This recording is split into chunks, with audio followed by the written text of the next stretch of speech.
आज हम पलकेरवात मलकिम कहते हुए जो मलकसी श्रीनिवास सडगीमुख तांडो जो श्रीनिवास सडगीमुख तांडेम आपण जो वाल्मीक नायक अथवा वाल्मीकि राठौड़ और भाई बेटीर जो नयाना और सगाई हुई जो मधियाळ तांडो सीताराम सीताराम को जो पूर्ण को तो पवार भैया छ छोटा मारुति गाय करो बाप छ जो सीताराम भियारो जो बेटा महादेव पवार असले इंजिनियर छ होतीच काय बार ये आपण नयाना बेटी सगाई हुई छ वत आपण समाजे घणे आचाचे वीआईपी लोक आहेत ते वो वीआईपी लोक आन आपण जो ये बेटा बेटी काय बार आशीर्वाद देने खन आची थी काय बार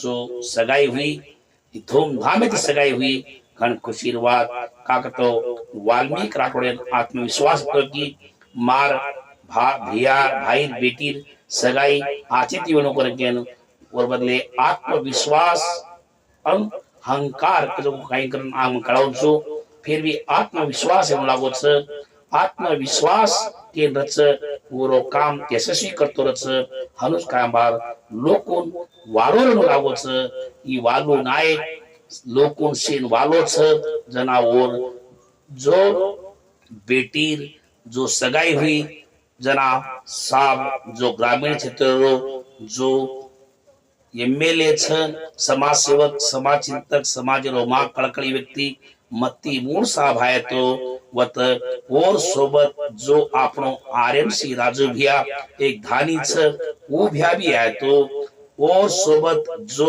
विनोद पाटील छ वो भी घणो दान धर्म करतो छ वो भी आहे तो हनुज काय बार जो वाल्मीकि नायक भैया भाई बेटी सगाई पर सुनील चौहान गेम सिंह रो बेटा वो भी आए तो संजू चौहान वो भी आए तो संतोष आड़े वो भी आए तो हनु आपण अरविंद चौहान रो बाप भी आए थे मदकाड़ो फोटो वतकांबार विनोद पाटिल भी छ भिया नामन हरद्यारो कोणती फिर अरविंद चौहान भियारो बाप छ वो भी आए तो वतकांबा घण आची सगाई हुई सीताराम भैया घणो आचो गौरव दिनो सेन हमें भी घणो गौरव दिनो सेन जय सेवालाल कहतो यो अब मती मूड साबेर सोबत कायमबार वाल्मीकि नायक भैया छ ये से कायमबार आन अतिथि आशीर्वाद दिने फिर भी हमें तम कति बुलाओ हम तमार कार्यक्रम में आते राचा समाजेर जो कीर्ति समाजेरो शान समाजेरो मान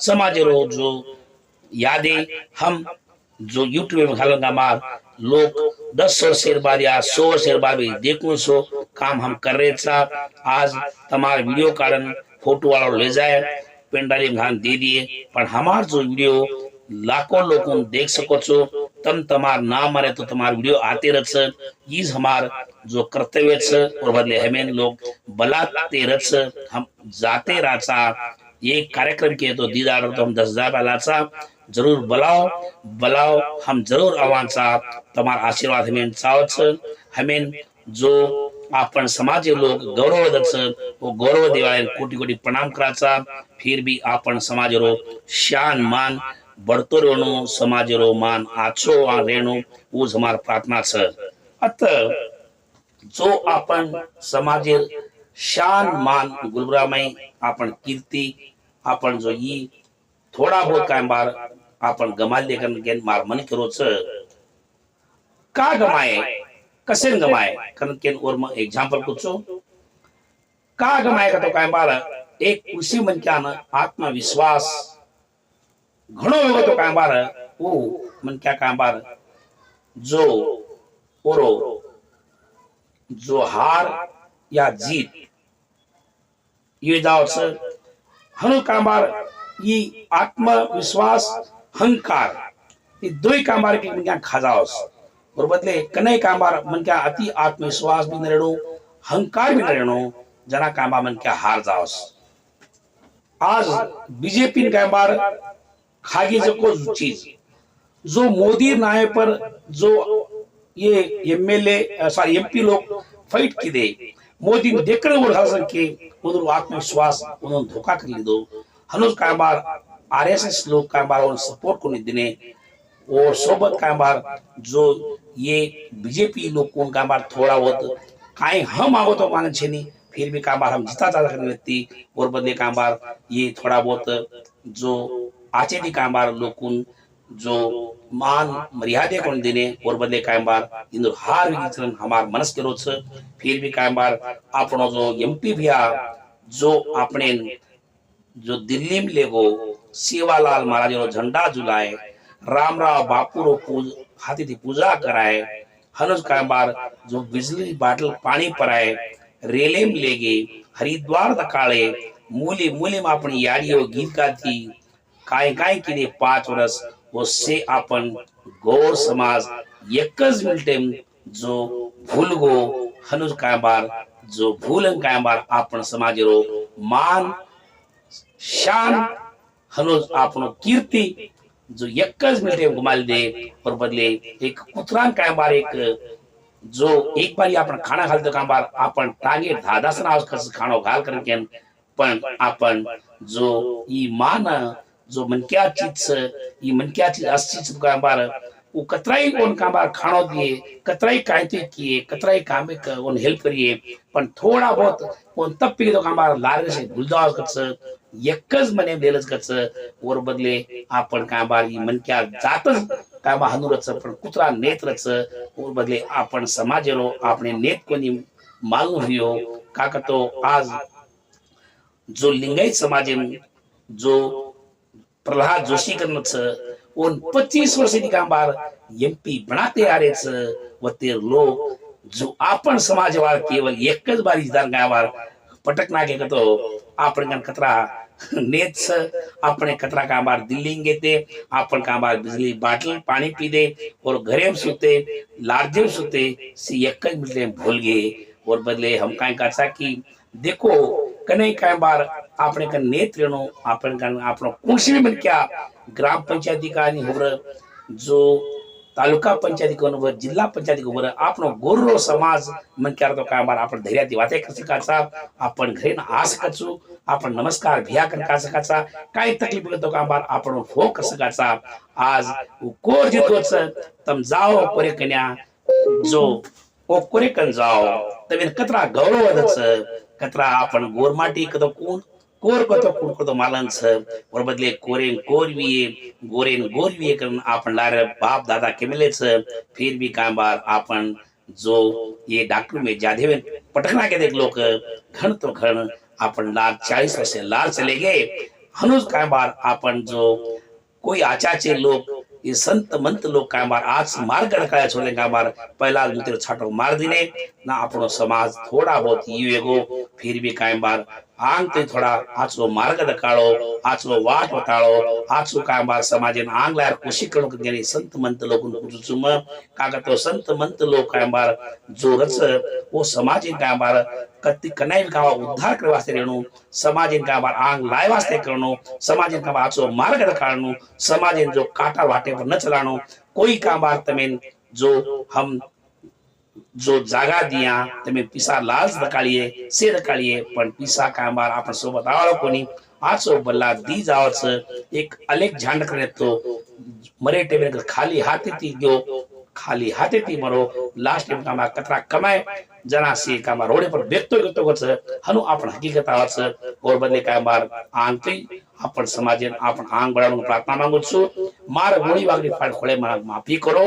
मग केवल आपण समाजेरो प्रचार करतो छु आपण समाजेरो त्या कोई भी होतो प्रचार करू छु कोई बेजार न करू ई बीजेपी रोच ई कांग्रेस लोकेन आ काय बार जो यूपी में काय बार जो इलेक्शन चाली और बगे काय बार काही वाते क्रमेच एक बार सांभळो हनुज काय बार आपण जो ये कोर्ट में जो न्यायवादी रच वो काय काय करछ और भी मैं ग्राफिकल छोड़ो छु वो भी देखो हिंदी में ही हनो देखो फिर भी काय बार काय भी भूल चुके तो माफी करो मग केवल आता तमें काय मोठो साणो छे नी फिर भी मन काय कळछ तो कळालो छु लास्ट एकच गुचतो आत्मविश्वास आत्मविश्वास करो काम बार मन क्यान विकास करच हनु काम बार उ काम बार आंग लेतो जाओच पण हंकार जो आगो मन क्या तो काम बार उ विनाश करच और बदले हंकार न वेणु आत्मविश्वास वेणु पण फिर भी आत्मविश्वास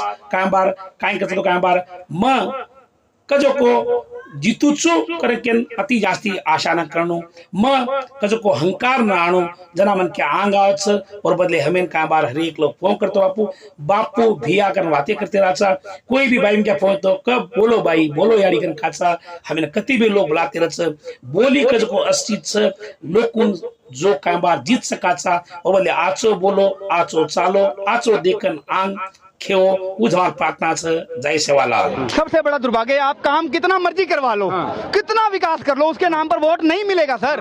ठीक है, आपको इस बात को समझना पड़ेगा। भाजपा पूछ लेता ना, आपने काम के नाम पर वोट दिया?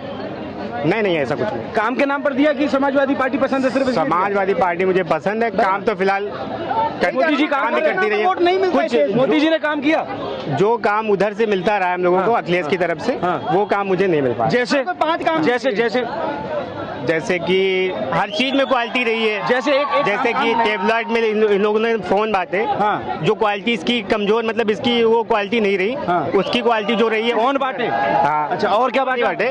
फोन इन्होंने बांटे। नहीं, पता है फोन वो कह रहे भाजपा ने बांटे।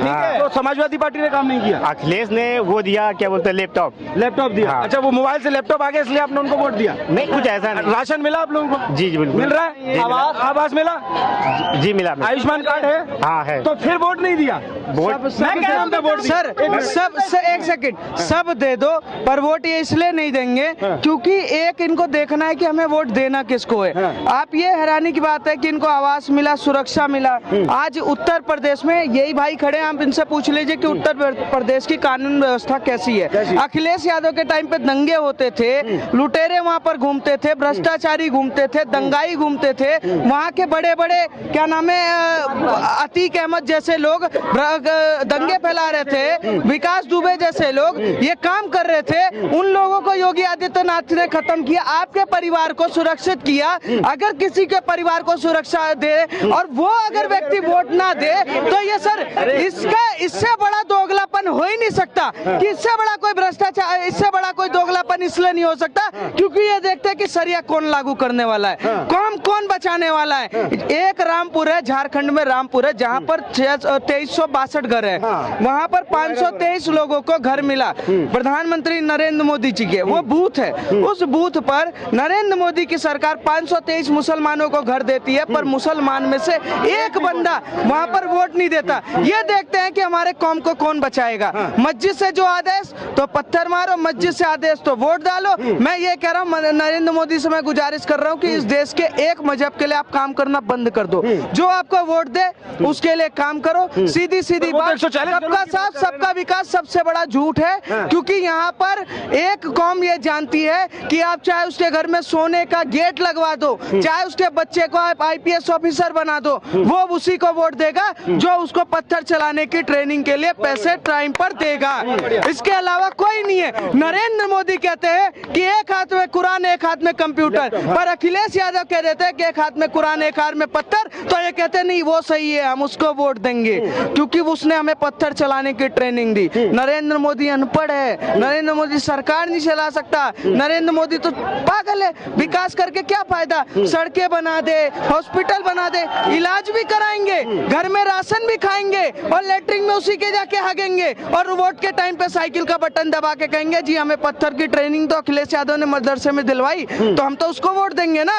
तो वो मजहब के हिसाब से वोट देने का जो काम ये लोग कर रहे हैं, ये देश के लिए बहुत बड़ा खतरनाक है और खतरा है। आने वाले समय में हिंदुओं को सोचना पड़ेगा कि आप कब तक राजपूत और ब्राह्मण, वैश्य, SC ST OBC आरक्षण और इसमें बटोगे। आपको सोचना पड़ेगा कि आपके सामने ही वो बंदा किसी और को वोट दे रहा, पूरा घर लेने के बाद, पूरा राशन लेने के बाद, पूरा सब सुविधा लेने के बाद भी वो वोट उसी को दे रहा है जो सरिया की बात कर रहा है, जो मुस्लिम पर्सनल लॉ वोट की बात कर करता है जो वक्त बोर्ड की बात करता है। ऐसे लोगों का बाइकआउट करना ही जरूरी है इस देश के लिए। अर्थव्यवस्था के लिए सबसे बड़े कलंक अगर कोई है तो ये ऊंचे पैजामे और टोपी, इसके अलावा कोई नहीं। अभी तो वो कह के भी गए कि मुझे सब कुछ मिला पर मुझे सपा पसंद थी, मैंने वो वोट दे दिया। पसंद क्या, आप जीजा थोड़ी ना चुन रहे हो कि तुम्हें पसंद था चुन लिया, तुम्हें विकास पर जो वोट देना था ना। तो इस सोच को बदलना पड़ेगा, इस देश के हिंदुओं को सोचना पड़ेगा कि हम बटे तो कहीं ना कहीं कटे। कपिल जी, मैं आपको धन्यवाद देता हूं और ये फिल्म बनाने के लिए, ये वेब सीरीज बनाने के लिए बहुत बहुत धन्यवाद। कहां का सत्यमेव जयते, कहां का सत्यमेव जयते, कहां का सत्यमेव जयते। सुप्रीम कोर्ट के जजेस, हाई कोर्ट के जजेस जरूर इसको देखें और आत्मचिंतन करें कि भारत की न्याय प्रणाली कहां पहुंच गई है। भारत में टोटल 5 करोड़ केसेस तो वो हैं जो district court, high court, supreme court में है। इसका मतलब 5 करोड़ परिवार न्याय की आशा में बैठा हुआ है।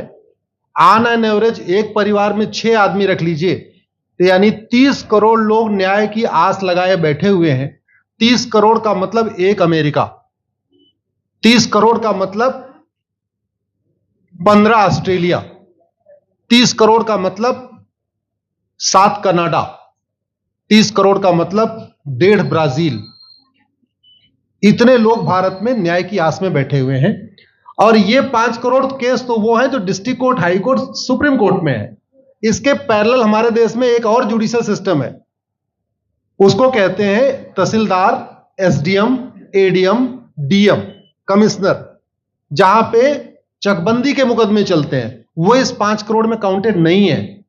जो तहसीलदार के यहां मुकदमा होता है, एसडीएम के यहां मुकदमा होता है, एडीएम के यहां होता है, डीएम के यहां होता है, चकबंदी अधिकारी जिसको सीओ कहते हैं, डीडीसी कहते हैं, एसओसी कहते हैं, वो इसके पैरेलल में है। और 5 करोड़ मुकदमे वहां पे भी चल रहे हैं। इसका मैं लाइव एग्जांपल देना चाहूंगा भारत की ब्लैक जस्टिस सिस्टम का। 1985 में जौनपुर में एक 10 बीघे जमीन का मुकदमा शुरू हुआ था। अभी वो सबसे नीचे पायदान पे है, जिसको कहते हैं चकबंदी अधिकारी। 1985 में मुकदमा शुरू हुआ, 2023 आ गया, लगभग 37 साल बीत चुके। 37 साल में यह नहीं तय हो पाया कि असली विल कौन सी है। 2 लोगों ने क्लेम किया, वो कह रहे हैं मुझे विल मिली है, वो कह रहे हैं मुझे विल मिली है। 37 साल में यह नहीं डिसाइड हो पाया असली विल किसकी है।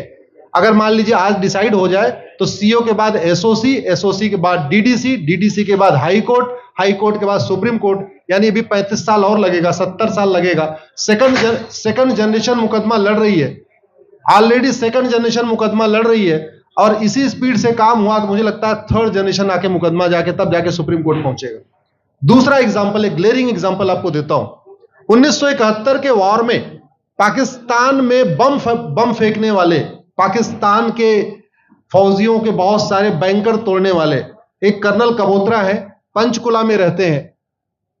दुश्मनों के उन्होंने दांत तोड़ दिए।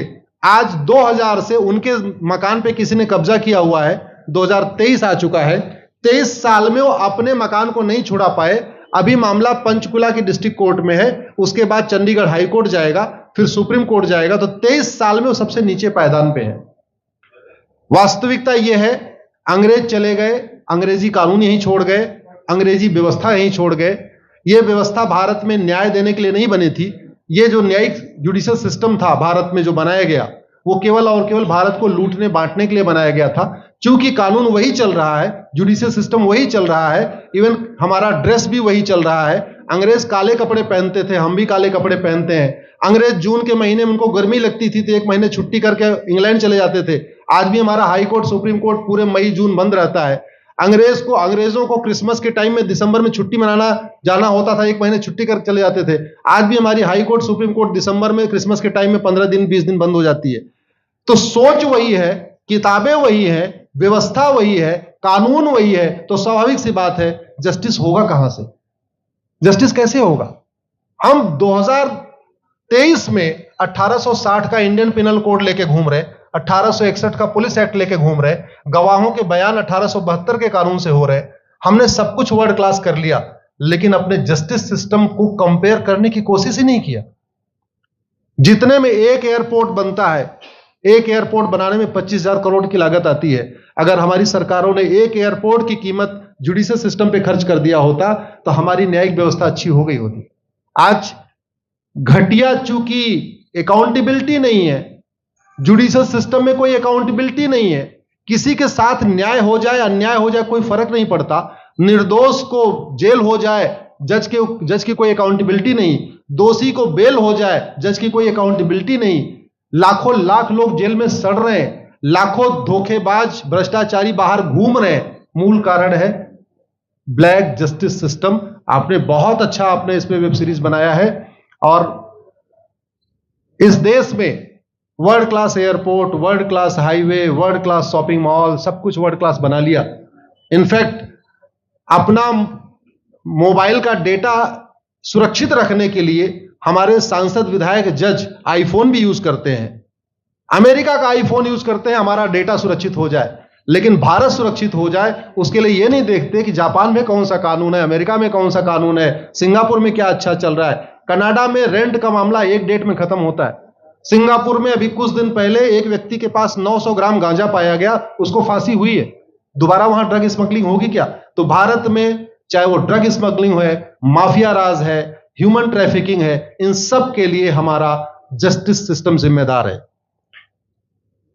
कोई भी अपराध होता है उसमें दो पक्ष होता है, एक पीड़ित, एक अपराध करने वाला। जो पीड़ित होता है वो चाहता है जल्दी उसको न्याय मिल जाए, अपराध करने वाला चाहता है मुकदमा लंबा चले। भारत का न्यायिक सिस्टम अपराध करने वाले के साथ खड़ा है। बलात्कारी चाहता है उसका मुकदमा 30 साल चले और मुकदमा 30 साल चलता है। भू माफिया चाहता है कि गरीब की जमीन पे कब्जा कर ले, उसका मुकदमा 50 साल चले और आज की डेट में मुकदमा 50 साल चल रहा है। इसका मतलब वर्तमान न्यायिक सिस्टम बलात्कारी के पक्ष में है, भू माफिया के पक्ष में है, ड्रग स्मगलर के पक्ष में है, ह्यूमन ट्रैफिकर के पक्ष में है, नक्सलियों के पक्ष में है, माओवादियों के पक्ष में है, जो लोग देश विरोधी काम कर रहे हैं उनके पक्ष में है। 40 साल 50 साल के बाद किसी व्यक्ति ने मिलावट करके लोगों का स्वास्थ्य खराब कर दिया, उसको 50 साल के बाद सजा हो रही है। इस बीच उसने कम से कम पता नहीं कितने लोगों का और भी कर दिया।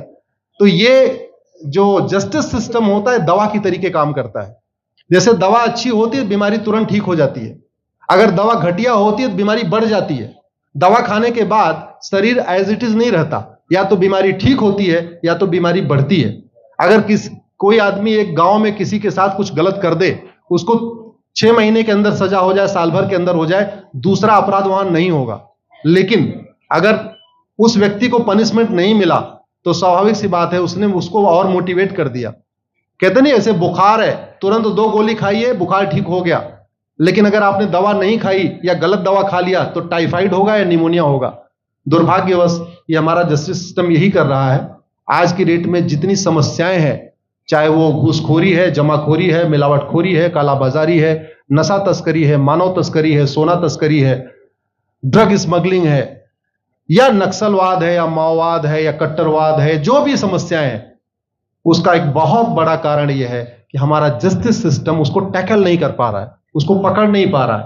और इसीलिए भारत में अराजकता है। मैं तो इतने जानता हूं, ऐसी कोई बीमारी नहीं जिसकी कोई दवाई नहीं, ऐसी कोई समस्या नहीं जिसका कोई समाधान नहीं। हम हर चीज के लिए बाहर से चीजें खरीदते हैं, तो हम ये क्यों नहीं देख रहे हैं कि आखिर चाइना का जस्टिस सिस्टम कैसा है, सिंगापुर का कैसा है, कनाडा का कैसा है, फ्रांस का कैसा है और अमेरिका का कैसा है। हम क्यों नहीं बेस्ट प्रैक्टिसेस उनकी अडॉप्ट कर लेते। दुनिया के कई देशों ने नार्को पॉलीग्राफ ब्रेन मैपिंग कानून बना दिया। मेरी बहन दीपिका नारायण बैठी हुई है, ये लगातार फॉल्स केसेस के खिलाफ, इनको मैं देखता रहता हूं, एक्टिव रहती है। एक कानून बन जाए नार्को पॉलीग्राफ ब्रेन मैपिंग और कंप्लेन पे अंडरटेकिंग ले लिया जाए कि जो कुछ मैं शिकायत कर रहा हूं इसके लिए मैं अपना नार्को पॉलीग्राफ ब्रेन मैपिंग कराने के लिए तैयार हूं, हजारों की संख्या में फेक केसेस खुद ही खत्म हो जाएंगे। आज की डेट में लोग जुडिशरी की लापरवाही के साथ साथ फर्जी केस से परेशान है, फर्जी गवाही से परेशान है, फर्जी एफआईआर से परेशान है, हजारों परिवार परेशान है।